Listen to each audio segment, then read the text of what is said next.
Hi friends, I figured out how to use Zoom to record lectures, so I'm going to start using that from now on. Also, I live in Windows XP now. Isn't that cool? Okay, today we're going to talk a little bit about advertising. This is going to be one of our two-part conversations about the advertising industry, how it works, and who the main players in advertising are.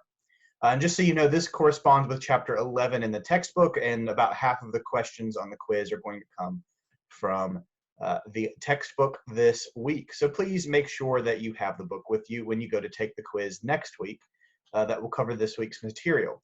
Also, I've mentioned this in an email, and I posted it to the folio, but if you find yourself without the textbook, please just do me a favor and let me know. I can forward you that information from Sage, the publishers of the textbook, who can give you an electronic copy temporarily. Okay, so we're talking about advertising as a part of strategic communications is the direction that we are going in now. And strategic communications are going to encompass things like advertising and public relations and marketing. It's the kind of communication that we do in mass communication that is specifically targeted for a commercial purpose, is a lot of the ways that we tend to think about it. As a matter of fact, let's just look at the definition of advertising and break it down in its individual components. Advertising is, quote, any paid form of non-personal communication about an organization, product, service, or idea by an identified sponsor. So let's look at three main components in this definition. One is that it is a paid thing. Advertising implies money changes hand. Somebody is paying somebody else to tell you about a product or a service that you might not otherwise know about. So it is commercial. It involves the exchange of money. Also, it's non-personal communication. So somebody going door to door and knocking on your door, ringing your doorbell and trying to sell you stuff, that's personal communication. That's personal advertising. But everything from a billboard to a radio commercial to a television advertisement to a banner ad on a website to the video that plays on YouTube before you get a chance to actually watch the video, no matter what it is, that is non-personal. It's not a human being there telling you what this product or service is. It's a message that is pre-recorded or it has already been created. And then an identified sponsor. One of the key elements in the definition of advertising is that you know who is advertising to you. If you see a television commercial for Dove soap, you should know that it's Dove soap, or at least the manufacturers of Dove soap are the ones who have paid for that non-personal communication. So there's three components to remember, that it is paid, it's non-personal, and it has an identified sponsor. Okay, so the goal of our lecture here is to highlight the four main groups involved in the advertising process. And we're not going to get to all of them in this first video, but we're going to try to get about as far as we can. So first, let's just talk about the client. The client is where everything starts. The client in advertising are the folks who have something to sell. They are the companies that want other people to see or hear about their products or services. They're also the ones with the money. The clients are the ones paying to be a part of the advertising process. And the client may walk into the interaction between the client and the others, as we'll talk about, with an idea of the way they want their product to be seen by a mass audience, the way that they want their product to be interpreted, the way that they want people to feel when they think about this product or this service. And big companies pay a lot of money in advertising. Advertising is a very big business globally. The top advertising brands, individual brands by money spent, if we sort of work our way up, we could start with Geico, who spends on average about $1.1 billion with a B. Verizon also spends a lot at 1.2, but by far the brand leader in advertising in the United States is AT&T, which spends about $1.4 billion a year on advertising across multiple different mass communication platforms. Altogether, the companies in the United States, entire companies, spent about $145 billion on advertising, which is why it's hilarious when people will embrace this third-party effect, which we remember from a previous lecture, means that on average, a person tends to think that other people are more susceptible to media messages than they are. That third-party effect works for advertising. A lot of people think that advertising works strongly on other people, but not necessarily them. Uh, Companies would not be spending $145 billion if it didn't work on YouTube. So the companies, not just individual brands, but companies that spend the most amount of money on advertising in the United States. We've got General Motors, which tends to spend about $3.1 billion a year. Now, remember, General Motors has a lot of different car companies that they own. This is all of those companies added together. But by far, the king of spending as far as corporate advertising is Procter & Gamble. Procter & Gamble makes everything. If you don't know what Procter & Gamble makes, I bet you right now you could find 5 products in your house, wherever it is that you are social distancing or quarantining, that are manufactured by Procter & Gamble. So if you don't know what they make, look it up. I guarantee you, you can find a couple things in your house that are made by them. And a general rule of advertising is this: it doesn't matter how much money that a individual brand or a company will dump into advertising. None of it will compensate for a product that people don't want. You have to have a product fundamentally that people want to purchase or will have a need to purchase. It's one of those myths about advertising, is that you can take a lousy product and you can advertise it in a way that will make people want it. It just doesn't work like that. There's a fun story that sort of explains this, that involves just up the road in Atlanta, the Coca-Cola Corporation. Coke got the idea back in the 80s based on very expensive market research that people would like a new version of Coca-Cola better if it was just ever so slightly sweeter, essentially kind of making it taste a little bit more like Pepsi.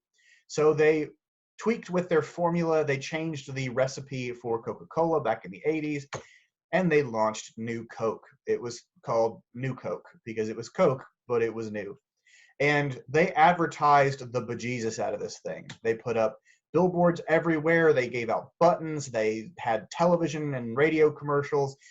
The advertisements for New Coke were everywhere.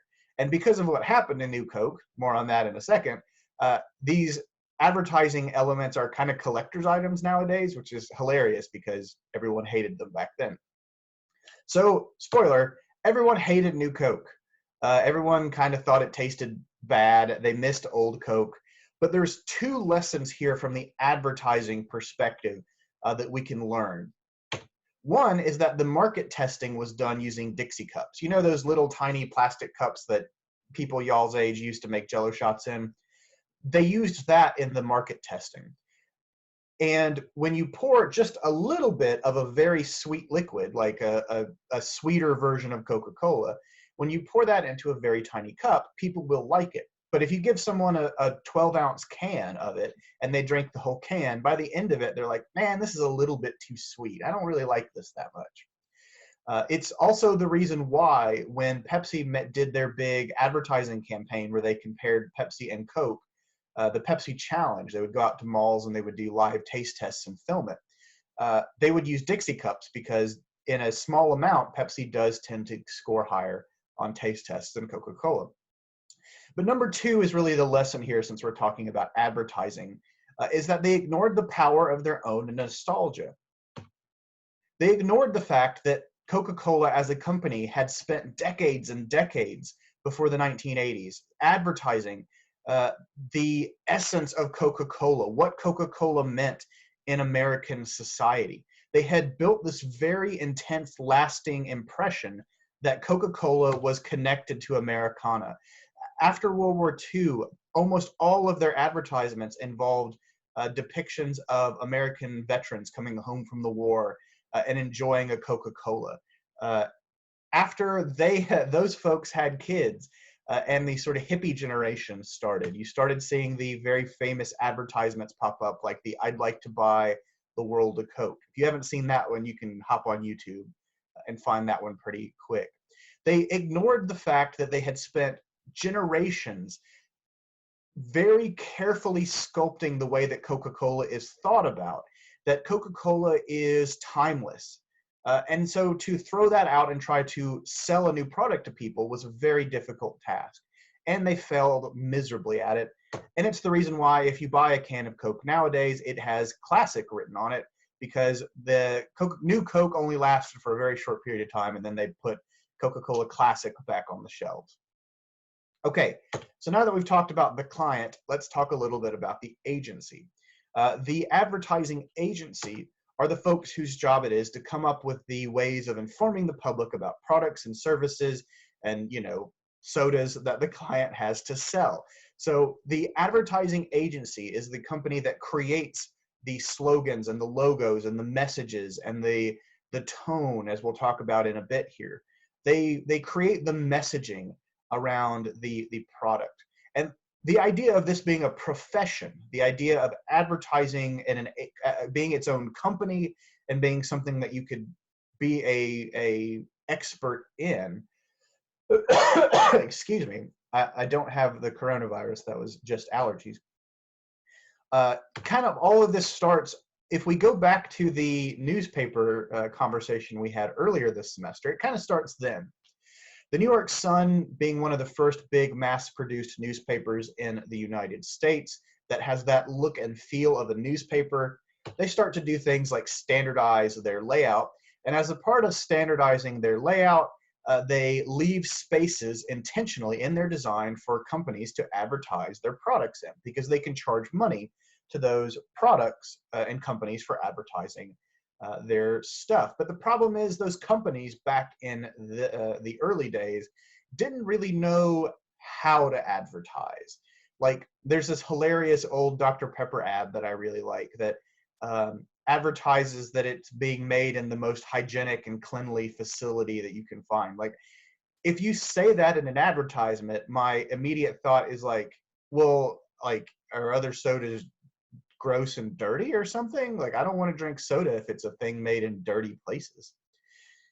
So eventually clients, the people who had the money and the products, realize they need help designing the ads. They need help not just brokering the space, not just buying places in newspapers to put their product banner, but they needed help deciding what was going to be on the banner to start with. So you have the growth of advertising companies, one of the first being N.W. Ayer and Son, and one of their big products, first products being Camel cigarettes that they advertised, or that they helped craft the messaging for. As a matter of fact, cigarettes become one of the big early booms in the advertising agency, because although they do have some minor differences, cigarettes are a very similar product. So how you sell cigarettes to people and make them seem different from one another is a really challenging thing.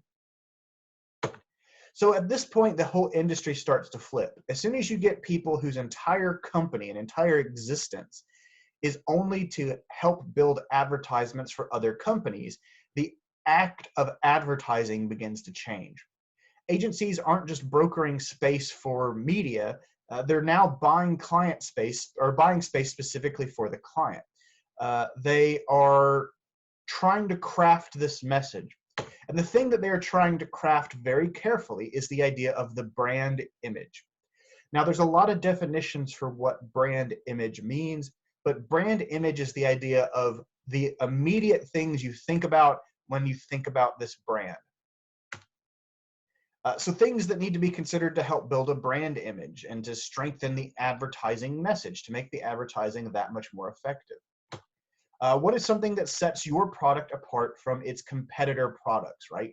What is something that you could only get in this specific product versus the other people who make things similar to it?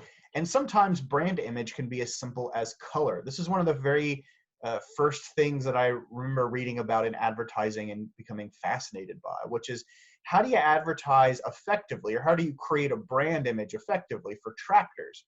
Part of it can be as simple as color, because most people are going to see tractors off in a field on a farm and not really see them up close. So John Deere manufactures their stuff in a very specific form of green. But they're not the only tractor company to embrace color as the immediate way of understanding what the product is. New Holland, another tractor company, always makes their products blue. Case always makes their products this very distinct sort of maroon red. Kubota always makes their products orange. So even just basic color helps exemplify the product itself and what you envision when you see or when you hear the product. Another important thing, if you want to know what kind of brand image a company is trying to convey to the public, a lot of that you can look at in a television commercial or in an advertisement. Who are the people being targeted? Who are the people that are being cast to play a role in the advertisement itself? And also, who are they trying to sell to? So what age is the person that is in the ad, and what age is the person they're trying to sell to? Does the person they're trying to sell to have kids or not? What occupation does this person that you're trying to sell to have? And those three questions all serve the same point. All you're trying to get to is the same answer, which is, what is the income level of the kind of people we are trying to sell our product to? That's going to make a huge difference in how you sell a product and how you manage to target it to a specific group of people. So I've put together a couple of advertisements here that I want you to see. I've posted them as links in the folio page for this site. And so if you haven't watched them yet, just do me a favor when you get to this part of the lecture, pause the lecture and go watch the advertisement so that we can talk about them. So first of all, we've got the Mercedes-Benz advertisement. Actually, technically, the video I posted is two advertisements put together on YouTube. Thankfully, someone saved those. But think about and look at who the people are that are seen in the commercial. Think about what they're doing. Think about the way the car is shown and what is highlighted in the car. And in this case, it's the technological innovation of Mercedes, right? They are advertising that this car can park itself and can drive itself and is futuristic and is very loaded with up-to-date braking technology. Now, why would that be important for a company like Mercedes-Benz to emphasize? Well, it's because Mercedes-Benz are expensive. They're not cheap cars. And they're usually not bought by younger people. They're bought by older people who are, or at least in the middle age, who are professionals, who have a career going, who have the money to spend on a car like a Mercedes. And if you're going to spend money on a car like a Mercedes, what can they do to make it so that you don't spend that money on a BMW or on a Cadillac or on a Lincoln? It's saying, hey, ours has got the best technology to it. So think about how much technology is emphasized in this commercial.